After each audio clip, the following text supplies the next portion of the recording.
शुभ प्रभात। किसी व्यक्ति को भी एक संस्थान में एक जगह काम करते रहने से मन में अपने आप प्रश्न आता है कि मेरी प्रगति होगी या अवनति होगी या मेरी प्रगति रुक जाएगी। और इसीलिए ज़्यादातर देखा होगा आपने, लोग जब नौकरी करते हैं तो शुरुआत में ट्रेनिंग लेकर आए, उन्होंने अभी इनके नौकरी की, किसी भी चीज़ की ट्रेनिंग लेकर आए हो, इनके नौकरी की। इसके बाद इनके यहाँ से कहा कितना पैसा, तो पहले तो वो बोलता नहीं कितना पैसा है, यहाँ जाके बोलता है तो वो सामने वाला कहता है अभी मैं तो आपको 12,000 रुपये दूंगा। नहीं ठीक है सर दे दो, 12,000 देता है। अभी वो 4 महीने 6 महीने की करता है, कोई 2-4 दोस्त मिल जाते हैं, उन्होंने कहा तुझे कितना मिल रहा है, बोले 12। बोले यार वहाँ 14 मिल जाएगा तुझे, आ जा। उन्होंने कहा ठीक है मिल जाएगा पक्का, बोले हाँ। तो वो यहाँ से पटाख से छोड़ता है, अब 14 मिलने के लिए 14 की जगह चला जाता है। ऐसे ही होता है। फिर 14 से फिर वो वहाँ से छोड़ देता है और फिर देखता है कि भी अब तो लोगों को बताते हैं मेरा इतना एक्सपीरियंस है। फिर उसको कहीं 16 मिल जाते हैं तो फिर वो 16 में चला जाता है। और ऐसे छोड़ते 2-3 साल 4 साल के अंदर वो 12 से लेकर के 18 तक आ जाता है। कभी कोई सौभाग्यशाली 3-4 साल में वो 20 तक भी पहुंच जाता है कि 20,000 रुपये उसको महीने मिलने शुरू हो गए। आदमी को ये लगता है कि मैंने नौकरी स्विच की है, उसके कारण से मेरी तनख्वाह बढ़ी, लेकिन उसके डीमेरिट्स क्या हुए ये जानकारी सामान्यतः किसी भी एम्प्लॉइज को नहीं होती है। मेरिट्स और डीमेरिट्स, मेरिट्स में एक ही चीज उसके साथ जुड़ी कि उसको पैसा बढ़ा। अब कहने के लिए वो ये भी कहेगा कि मुझे अनुभव भी बढ़ा, भाई मैं पहले वहां था ऐसे थे, यहां था ऐसे थे। तो पैसा तो दूसरे ने दिया, हमने स्विच किया, लेकिन अनुभव व्यक्ति का खुद का ही होता है। अनुभव किसका होता है? खुद का ही होता है, कभी दूसरे का अनुभव नहीं होता है। आप कितने भी ज्ञानवान हैं और मैंने आपसे सीखने की कोशिश ही नहीं की, तो आपका अनुभव मेरे किसी काम नहीं आने वाला। तो जहां भी कोई व्यक्ति काम कर रहा है वो किसी न किसी अनुभवी के नीचे तो काम कर ही रहा है। यह काम करने की जगह कि एक जगह से दूसरी जगह से तीसरी जगह से चौथी जगह गया और उससे उसको लगा मेरी प्रगति बढ़ी है, यह भारतीय कॉन्सेप्ट नहीं है, ये रॉन्ग कॉन्सेप्ट है। कैसा कॉन्सेप्ट है? रॉन्ग कॉन्सेप्ट है। राइट कॉन्सेप्ट क्या है? तो भारत का कॉन्सेप्ट राइट कॉन्सेप्ट है। अब इन दोनों का मैं तुलना करता हूं तो ये व्यक्ति जिसने जगह जगह नौकरियों को स्विच किया है, इसके साथ मेरिट एक ही आई और वो आई इसके पैसे कुछ इंक्रीज हुए, लेकिन डीमेरिट्स कितने हुए ये किसी का भी नहीं रहा। जिसके पास भी जा रहा है उसको ही पता है ये 3 जगह छोड़कर आया है, चौथा मेरी जगह पर आया है, इसको कोई 2 धेले देगा ज्यादा, ये 2 धेले का ही बंदा है। कैसा है ये? 2 धेले का ही है। इसका मतलब ये भरोसेमंद नहीं है, ये ट्रस्टेड नहीं है। इसको जो भी 2 पैसे अधिक देगा पटक से भाग जाएगा। एम्प्लॉयर यही सोचता है। एम्प्लॉयर जो नौकरी पर रखता है उससे पहले वो पूछता है, और कोई भी नौकरी वाला वो सीवी दिखाता है, सर मेरे एक्सपीरियंस है, मैं इससे पहले वहां रहा, इससे पहले वहां रहा, इससे पहले यहाँ रहा, ये 3 जगह, अब चौथी जगह कहां पर आया हूं आपके पास, ये सीवी में लिख के देता है। तो वो समझ जाता है देखते ही, अच्छा उसको देख के लगाता है ये मेरे किस काम का है, और उसके मन में रहता है करेगा नहीं तो लात मार के भाग जाएगा। मतलब ये भरोसे का बंदा नहीं, ट्रस्ट नहीं आता उसके प्रति। इसीलिए सिखाते समय भी वह सावधान रहता है क्योंकि इसको सिखाऊंगा, जब इसको ज्यादा सिखा दिया तो बंदा फिर भाग जाएगा। उस पर दम नहीं लगाता, वो कभी अधिक नहीं मेहनत करता। हाँ, उससे जितना काम लेना है उतना काम ले लेता है। आज के समय इस युग में ऐसे ही ज्यादातर एम्प्लॉयर ऐसे ही करते हैं, उसको कभी भी अपने परिवार का हिस्सा नहीं मानता। हाँ, लंबे समय टिक गया तब उसको मान लेगा, अगर टिक गया तो मान लेगा, अदरवाइज तो नहीं मानेगा। तो ऐसी फ्रीक्वेंसी। दूसरा, एक नंबर 2, उस व्यक्ति को खुद भी ये भरोसा रहता है, वो कहीं ना कहीं नई जगह ढूंढता रहता है तो स्थिर नहीं रहता, मतलब असंतोष जागृत करता है। क्या जागृत करता है? जब असंतोष जागृत होता है व्यक्ति के अंदर, अनसेटिस्फैक्शन आता है, तो अनसेटिस्फैक्शन और असंतोष बीमारियों को जन्म देते हैं। किसको देते हैं? जो संतोष जो है ना, वो आनंद देता है, सुख देता है। असंतोष हमेशा बीमारियों को जन्म देता है, अनसेटिस्फैक्शन जन्म देता है। असंतोषी व्यक्ति कोई पीयर प्रेशर आता है, ये आगे चला गया, मैं पीछे हूं, ये आगे चला गया, वो कैसे। दूसरों को देखकर जेलसी किस में आती है? जो असंतोषी है। अपने घर परिवार के लोगों को, अपने दोस्तों को देखकर भी उसको जेलसी जागृत होगी। मतलब नेगेटिव चीजों का ढेर इसके पास बनता चला जाता है। फिर इसके पास पैसा भी आ जाता है एक समय जाकर, लेकिन ये अनेक सारी बीमारियों का घर बन जाता है, क्योंकि संतोष आपको मानसिक बीमारियों से बचाता है। असंतोष आपको मानसिक रोग लाता है, जिसमें gas, acidity, migraine, sugar, blood pressure, asthma, arthritis, ये मानसिक रोग हैं जो यहां से निकल कर आते हैं। एक जगह काम करने वाला व्यक्ति क्या वहीं रहेगा? अब मैं दूसरी तरह की बात करता हूं, मैं उसको पक्ष यानी नेगेटिव चीज बोलता हूं। अरे यही व्यक्ति अगर वही काम करे तो एक ही जगह काम करने के क्या हो सकता है और क्या होता है?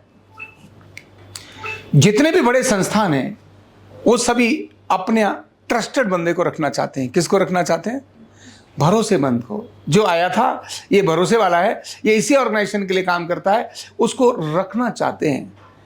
भरोसेमंद व्यक्ति को रखना चाहते हैं। भरोसेमंद व्यक्ति जो आया था और काम कर रहा है, उसी प्रक्रिया को बढ़ता चला जा रहा है, तो महत्वपूर्ण टास्क उसको देते हैं। महत्वपूर्ण टास्क उसको देते हैं। वो देखते हैं कौन कैसा व्यक्ति है जो महत्वपूर्ण टास्क पर आ जाएगा। अब नया पहली बार आया है, अब उसको क्या सोचना चाहिए? ध्यान रखना, जो वहां रहकर उसकी स्टडी, जो उसका अध्ययन हुआ है, जो उसकी नॉलेज आई है, उस संस्थान के बारे में उसने जाना है, वहां के लोगों के बारे में उसने जाना है, काम की पद्धति के बारे में उसने जाना है, काम की संभावनाओं के बारे में उसने जाना है, तो अब वो व्यक्ति वहां नई चीजें क्रिएट करने पर काम करे। क्या काम करे?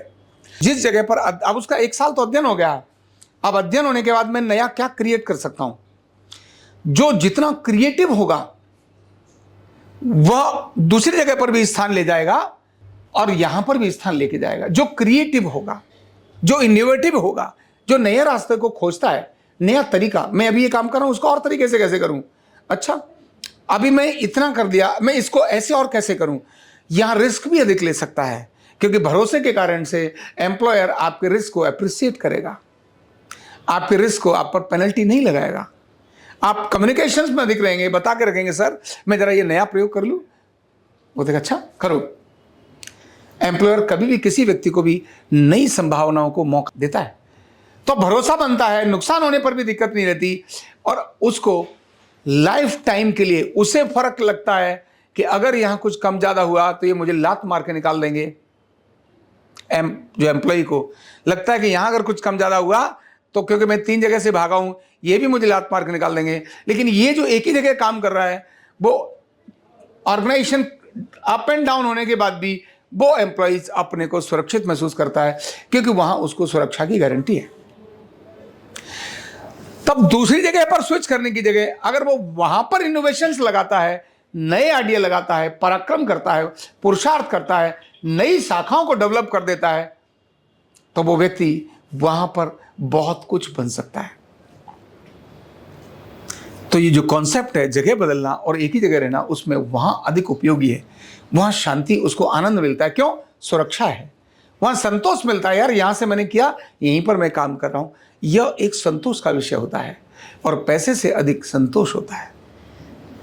उसे पता है यहां के लोग मेरे ऊपर भरोसा करते हैं, क्योंकि मेरे पास ट्रस्ट है, यही मेरा ट्रस्ट, मेरी लाइफ है, मेरी शांति है। और एक से एक व्यक्ति अप होते हुए बहुत बड़े शीर्ष पर पहुंच जाता है, नई नई लर्निंग कर लेता है। एक के अलावा अनेक सारे एरियाज में वो काम करके अपनी प्रतिभा को प्रदर्शित कर लेता है। तो स्विच करने से ज़्यादा अच्छा है एक जगह खड़े होकर उसी जगह पर क्रिएट करना, नई नई चीज़ों को इनोवेट करना, नई नई चीज़ों को डेवलप करना। तो वहाँ आपका ऑलरेडी ट्रस्ट है। ध्यान रखना, मैंने एक व्यक्ति को, एक नहीं कई लोगों को ऐसे देखा, जो मेहनत करके पुरुषार्थी है, पराक्रमी है, उसका स्थान अपने आप बनता चला जाएगा। क्यों? वहां एक ही बात वो बोलेगा, सर आपने जो देना है वो मुझे दे दीजिए। 1 महीने, 2 महीने, 3 महीने आप देखिए मुझे, फिर आपको लगता हो तो मेरे बारे में सोचना, नहीं तो जैसा आप करोगे कोई बात नहीं। उसने थोड़ा दिया और इस व्यक्ति ने एक से एक डेवलप करते हुए ऑर्गेनाइजेशन को बड़े रूप में दे दिया, तो क्या लगता है वो व्यक्ति वहीं रहेगा क्या? नहीं रहेगा। जो वहां क्रिएट कर रहा है, नई नई चीजों को डेवलप कर रहा है, एम्प्लॉयर कभी भी ऐसे व्यक्ति को, क्योंकि ये उसके लिए बहुत महत्व का व्यक्ति है, ये उसका असेट है, इसको सम्मान करते हुए उसको आगे बढ़ाता लेके चला जाएगा। बताने की जरूरत ही नहीं पड़ेगी, कहने की जरूरत ही नहीं पड़ेगी। वेट एंड डू, केवल काम करते रहिए, देखिए आपकी प्रगति कैसी है। तो जो उसी एम्प्लॉयर ने दूसरे लोगों को रखा है अधिक पैसे में, जब ये काम उससे अधिक करके दिखा देगा, तो ये भी अपनी जगह से स्टेप अप ऑटोमेटिकली हो जाएगा। ये कहने की आवश्यकता नहीं होती। ऐसी बड़ी जितनी कंपनियां हैं, जिनमें रिलायंस है, टाटा है, टाटा की बात तो खासकर करूं, टाटा के अंदर आज भी शीर्ष पर वो लोग हैं जिन्होंने बहुत लंबे समय से जब टाटा पर काम किए तो वहाँ चले जाते हैं। और यहाँ काम करने से व्यक्ति को परंपरा जो बेनिफिट्स आते हैं, वो कहीं भी जाता है तो उन्हें पता है ये टाटा का भरोसेमंद बंदा है, पिछले 20 साल से टाटा में काम कर रहा है। ये कौन है? ये टाटा है, ये रतन टाटा है, ये बोल करके बात करेंगे।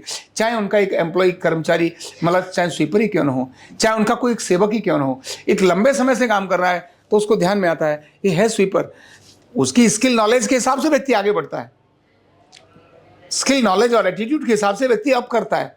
वहाँ स्किल और नॉलेज में अधिक ग्रोथ हो सकता है, लेकिन उसकी संभावनाएं उतनी थी, उसकी कैपेसिटी उतनी थी, उसने अपनी कैपेसिटी को नहीं बढ़ाया तो वो वहीं रह गया। अगर वो अपनी कैपेसिटी को बढ़ाता, क्षमताओं को बढ़ाता, तो वो कहीं से कहीं पहुंच जाता उसी ऑर्गेनाइजेशन में। क्योंकि भारत की परंपरा रही है, भारत की परंपरा ऐसी रही है, भारत की रही है ये परंपरा। दुनिया के अंदर परंपरा रही होगी कि पिता का जो उसका ऑर्गेनाइजेशन का इंचार्ज पुत्र रहेगा, नहीं, भारत में ऐसा नहीं रहा। भारत के अंदर तो सारे देश और दुनिया के अंदर राम के मंदिर हैं, लेकिन लव कुश के मंदिर नहीं है, हनुमान जी के मंदिर हैं। क्योंकि राम के बाद उनके भक्त यानी उनके सेवक हनुमान जी को वैल्यू दी है। लव कुश के मंदिर हैं क्या? नहीं है। गुरुओं की परंपरा भी अगर देखें हम, तो जो योग्य है वही उसका उत्तराधिकारी होता है। जब अयोग्य को उत्तराधिकारी देने की कोशिश की तब महाभारत हो जाता है। इसलिए भारत में योग्यता को महत्व दिया जाता है, और योग्यता देने के लिए ज्ञान और गरीबी पर किसी जाति का अधिकार नहीं होता।